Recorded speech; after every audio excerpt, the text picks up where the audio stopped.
Personne ne comprenait pourquoi Nassira est devenue folle le jour de son mariage. Partie 2.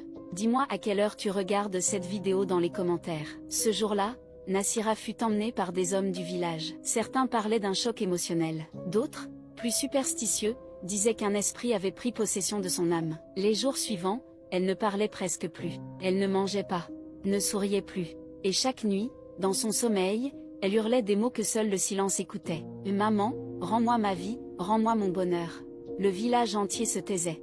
Un vieux guérisseur, respecté de tous, accepta un jour d'entrer dans sa chambre. Il resta silencieux plusieurs minutes, les yeux fermés, puis murmura. « Ce n'est pas une maladie, c'est une dette. » Il raconta alors une vérité que la mère de Nassira n'avait jamais avouée.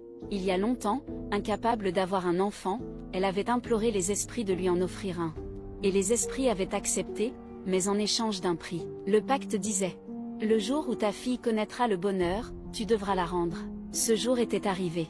Et la mère avait tenu parole. Elle n'avait pas supporté de la voir heureuse. Alors elle l'a livrée aux esprits, préserver sa propre paix. Depuis, Nassira n'a plus jamais été la même. On raconte qu'elle voit un enfant qui l'appelle, un mari qui l'attend, mais elle ne peut plus les rejoindre. Et sa mère? Chaque matin, elle lave silencieusement le seuil de sa maison. Et dans ses prières, coulent des larmes que personne ne verra jamais. Morale: certains dons ont un prix. Et parfois, c'est le bonheur de ceux qu'on aime qu'on sacrifie pour combler notre vide. Si cette histoire t'a marqué, like, partage, et dis-moi en commentaire. À la place de Nassira, aurais-tu pardonné ?